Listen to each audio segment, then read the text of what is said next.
What's up, everybody? Welcome back to the channel. Another episode of my repairs and advice on scooter videos.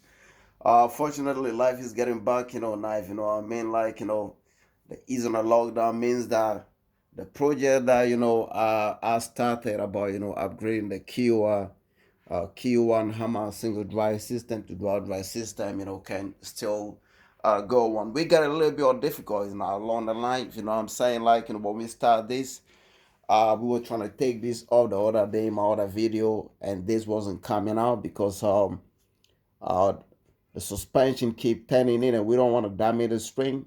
So what I did was I didn't even, trying to take this out because I haven't got a time. All the hardware shops are closed, so I couldn't get a clamp that I need to hold this small bit there so that I can go on to, take the suspension off and do my measurement. Because what we want to do initially was, like I explained the other video, was we wanted to make a template of how our new plate that we're going to be bolting on this is going to extend, because what we need to do is the thread on this, that's the thread that go through the motor as a rotor. uh by my measurement, it's about 17 centimeters. That means that if we made a mistake and make the suspension, the one that we're going to be doing the new plate, and we position our suspension and it's a bit, how do I even say, wider, it means that the wheel will fit. That's what we're trying to achieve by the whole project. If the wheel could just go straight in this, we don't have to do all that. You know what I'm saying? But we got a situation where the wheel won't fit this. That's what we are trying to just get another plate. In my other video, I explained the whole thing, so I don't want to go through the whole thing again to make the video long. So if you're new to my channel, you don't know what's happening, I got a lot of videos about this Qiewa upgrade, that I'll be making. So in the last video before this one today, we go through a whole process of how we're going to be making our plate, so you can watch that. So what I did was, I actually made this. I took my time, to make a team plate. If you look closer, you can see some markings and numbers and measurement and things like. Don't worry about that. What I did was, I'm gonna just tell you then. If you're doing the same project, then you might just follow my footstep, to do that and get your dual drive system. So what I did was, I measure center to center. So this knot that we have here is the one that secure the suspension spring to the fork. So that measure from center to center of this, to know that on my new plate, since I'm not able to take this off just to put my thin plate under this, for instance, if I was able to take this to put it under, I can just put a pen or something through this hole to make a point on this and do this. Then I know where the previous thin plate is. Then I may just go on now and do my measurement to know where I'm going to be moving this and then this on that. But I can't tear this off because I need a clamp to hold this to tear this. So what I did was, I did my measurement from here to here. That's the center to center of this knot. This boulder, comes from the suspension that's secured by the knot up, and I got a measurement. So that measurement is the one that I'm going to be drilling on the new plate to secure the new plate to this. Then I work my measurement again, to see how much do I have to move this way and how much do I have to move this way, so that the length of the tray, which is about 17 centimeters, can still go in, and I'll have a bit on the outside to put the knot on, as well as this one. But what's happening is that if you look at this dual drive system, you see that the metal on which this back wheel go is very thin. So the measurement from here to here is about 12 millimeters. So the clearance from this one to that one is, so if we have that 12 millimeters on the other side, then our wheel will just fit in. And what happens is, if you measure from the center of this knot, the knot to this one, it's exactly 12 centimeters. But what's happening? Look at this. If you see the suspension on the other side, the 12 centimeters start from this one. The 12 centimeters just start from here. So there is clearance, but because the coils are going, so the 12 centimeter line is here, But then look at what's happening. We got a 12 centimeter line here, but we got a coil going in. So the coil is taking a bit of space in. That's why the other wheel won't fit. If the suspension is not a straight coil system and it's something like, the Ultra G system, like you can see the Ultra G here, that is just a plate and the suspension is different. That will just fit in straight. So what I'm trying to do now is I got my 12 centimeters clearance on my design on a template. Then I measure from the center of this coil into how much coil is turning into the space of the 12 centimeters. They're about 1.5 centimeters. So 1.5 on this side, 1.5 on this side. That gives us a 3 centimeters. But a 3 centimeters, you're not going to be putting 3 centimeters extension on this, extension on that. You are going to be putting 1.5 on this and 1.5 on that. That's where your new hole should go. So we have a 12 here. So from the center, which we have here, we need to measure 1.5 towards this side.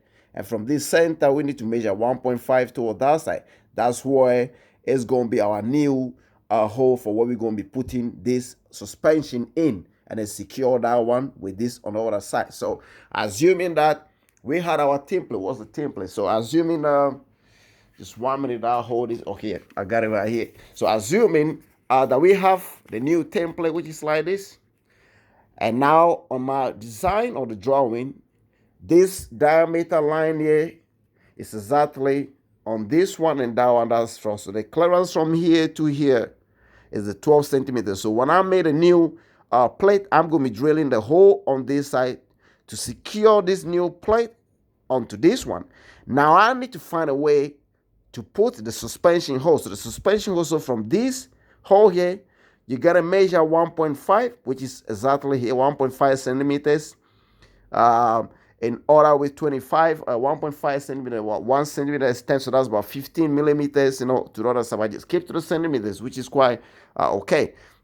So that's how you're going to be doing that, Then where you have your 1.5 centimeter, that's where you're going to be drilling the new hole that's going to be, the suspension is going to be going through on this side. And you do the same from that center of that hole here, 1.5 centimeter to the other side, and you drill a new hole. That's where your suspension is going to be going. So with this what I did was I did the whole thing by measuring, like, since I'm not taking the whole thing off. So what I did was I measured the center of this, because this thing is a little bit like, if you look at it, some sort of like I don't know, it's not round and it's not straight. So I put this point as my start point. So I measure from here. If you look at the back here, you could see that this comes straight and then it ends here, then it bends in there. So I measure right from the center here to this side. And I got that measurement to be 3 centimeters. So it's 3 centimeters from the center to this, and another 3 centimeters. So 6 centimeters will be from where the bend starts from here and to that. But since I'm not able to put my tape to measure from there, so I measure from the center to that 3 centimeters, and I did the same on the other side as well. Then from the 3 centimeters, I measure from where the bend starts right up to here. So you pull your tape and you go, then you hold your tape a little bit on this side to show that that's where it ends. So when I did it, I got 7 centimeters. Then I do the same thing. So when I finished, what I did was I just put, because on the front side here, if you say that you don't have any, you got a point on the other side, you got another point, then it bends in and it bends in on the other side as well. But on this one, you only had a point at the middle, then it go all the way straight. So that's what I did. I just put a point there and then measure from here all the way and then all the way. Then what you're gonna have to do next is, since you're gonna be putting that plate and you want to make it nice, you don't want the other plate being too big under this or whatever. It can be too big, it's not a problem. But what will happen is, where the mortgage is secure, if it's too big, that means your plate will have to be protruding this way. But if you do it right and it goes exactly under, then it means that your mortgage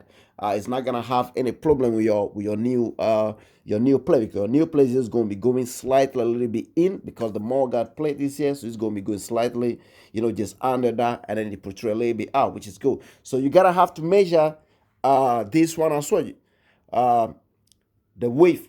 So when I did that, I go I think it's about 3 centimeters also on this side. So from here to that, I got 3 centimeters, and I do that. Then when you got it, then you just draw your line. You just draw your line from this center point to where the 3 centimeters is. You do it all around, then you do your cut. But don't cut it at the end, because you don't know where your next hole is going to be. So you just trace that on a whatever plate or the paper, whatever you're using as a template, and leave it there. Then you work out your calculation out to see how long is the thread from the wheel, and then you work out where your fork holes are going to be, just like I've just demonstrated earlier, by measuring center to center, and 1.5 from that center this way, 1.5 from that center this way, to get a clearance of what these springs are eating in. Because the whole space from here, the whole space in the back from there to that, supposed to be 12 centimeters, but the spring is taking part of that 12 centimeter in. That's what the tire won't fit. So that's just an update on the project so far. So what I'm gonna do is, now the metal shop is open today, 1st of June, in United Kingdom. We got a lot of things open. So I'm just gonna go to the metal shop now. I'm gonna give this to the metal guy. And to be honest, everything is done. So all he gotta do really is, just trace out the whole paper and cut it the same thing for me like this, and then drill the hole exactly the way it is.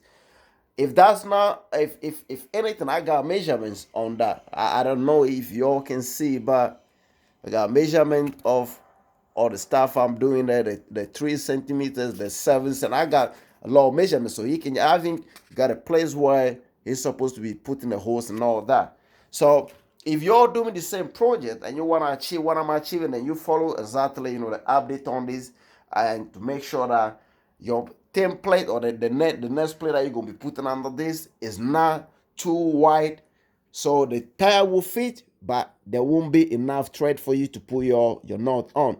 You gotta have to make sure that you follow the instruction I've given you, so that way when you pull your tire, you're not gonna have a lot of thread like it used to be here, because this metal is very thin. So when you pull your tires in, you got a lot of thread out here to do, but because that metal here is thick, this is where it's going to be going. You can see the thickness of that metal. So by the time your thread go all the way out, you might just be having a little bit of thread there to put your knot on. So this is quite very difficult, you know what I'm saying? But it doesn't mean that it cannot be done. It can still be done. And what you're gonna have to do is, if you're having problem or some issue, then it means that you might have to open the motor and then change the rotor or the thread. If you're good at that, then you might have to lose the motor, disassemble the bearings, and then take this what do I say? Take this off, and then because this is connected through the thread and it's inside the motor, you can disconnect that to pull this wire out, and you can take this to any shop that sells threaded bolt and all whatever it is. You tell them that, okay, look, you want a thread of this size and this same diameter, but then you want a little bit longer, and then you might be able to buy that and then come back. So when you take this thread, you're gonna be having some things on it, so it will be great you take it to the metal shop, so they can do exactly the same thing for you, but it'll be longer. Then you can bring it back. But if not, you keep original one the way it is, and what you're gonna have to do is you're gonna have to just work with that. There's another thing you can do, but that's very dangerous, so I don't want to even advise on that. Well, literally, you can get a thread. You can just get a thread from a shop, like any thread like this, but then because of this cable, how it's been encased into that thread, you might have to do that. So that thread is going to be like a piece of thread. It's not going to be long. Then you're going to put that thread. So you're going to put 2 of these bolts here. So you pull your thread and you're going to roll this bolt, one of them, to sit on this thread and that thread, and then you roll the second one. So what exactly you're doing is you're going to turn a bolt to each other. So this bolt, for instance, this is the face, this is the back.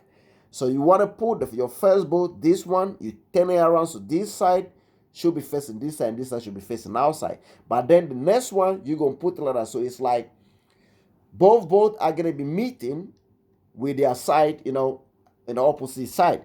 So when you screw this, you screw that, they meet in the middle, then it's gonna be very tight. But then what you're doing is that short thread that you put here, you're using the bolt to hold it in touch with that, and that thread now will give you enough room to put it into your nail fork. I mean, it's very tricky and a bit technical, but if you put your mind in it, believe me, I think you can do it. So I'm gonna leave you on now. I'm just gonna go to the metal shop now with my template for the guy to carry for me. So y'all keep safe. Still, the lockdown is easy, but follow the guidance. 2 meters or whatever it is, whatever you are, whatever they say, just keep that thing and keep safe. So y'all give a thumb up to my video, subscribe to my channel if you're new here. This is the best channel for you to learn a lot of stuff about scooter repairs, advice on how to buy the great scooter, how to upgrade your scooter and all that. I've been doing all these videos. And also, y'all just keep an eye on my next video, which is going to be the assembly, because once the metal is cut and I got it back, then I'm gonna just go ahead and start doing the actual thing, like getting the deck off, taking all that off and creating space for where the motor wire is gonna go from there, go in. So y'all look out for my next video. Okay, till then, y'all take care of yourself and thanks for subscribing to my channel. Peace. I'm out now.